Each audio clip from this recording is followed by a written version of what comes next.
Now to Benue State, as fear has taken hold of Utonkon District in the Ado local government area of Benue State following the abduction of 9 worshippers from St. John's Catholic Church in Ojije.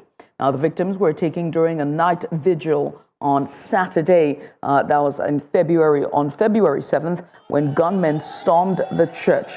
Now, the abducted worshippers were reportedly teenagers who were unarmed at the time of the attack. The kidnappers are said to be demanding a 30 million naira ransom for their release.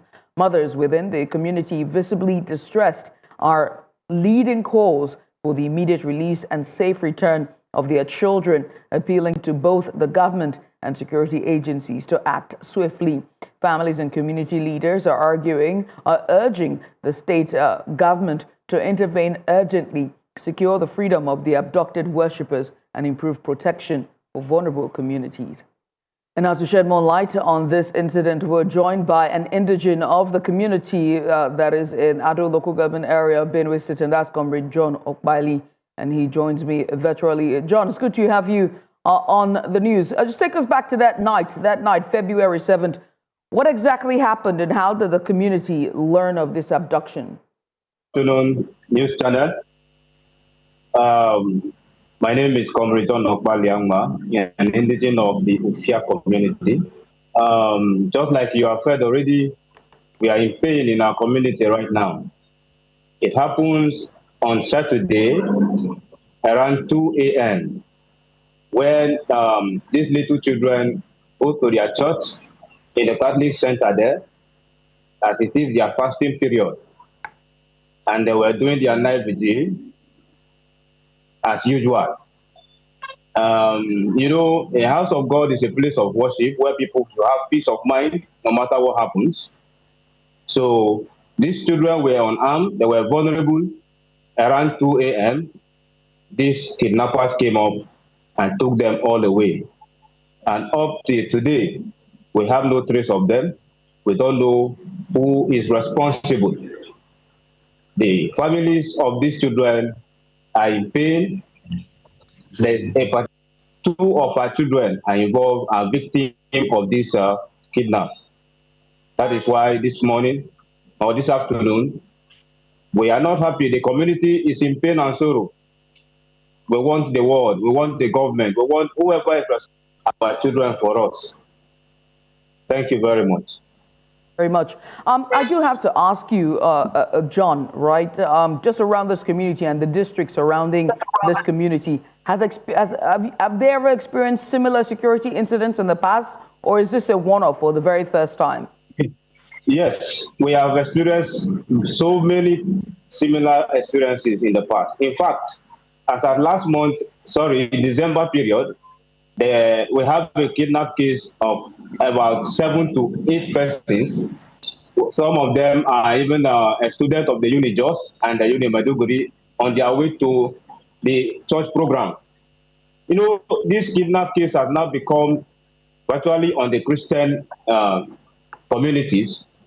And in Ufia community, there are no police station checkpoints. The place is as deep as a forest, so anything could actually go wrong without anybody tracing it.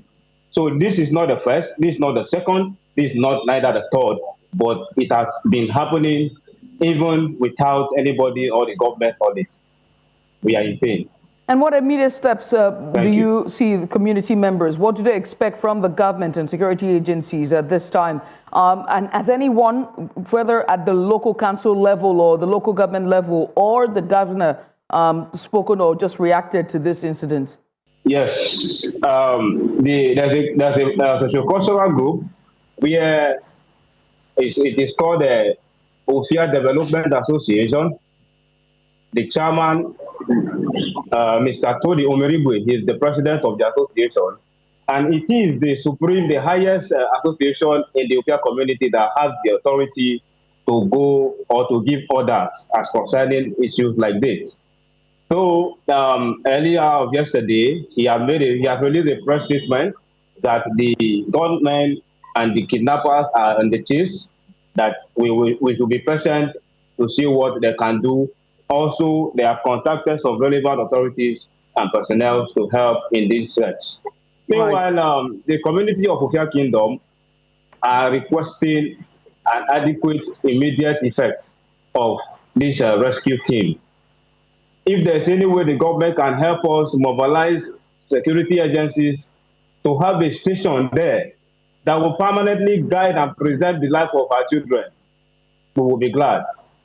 So that is it for now. And I'm of His Excellency, the governor of Benue State, alias, I believe he will do something, but we are yet to hear any response at his end at the moment.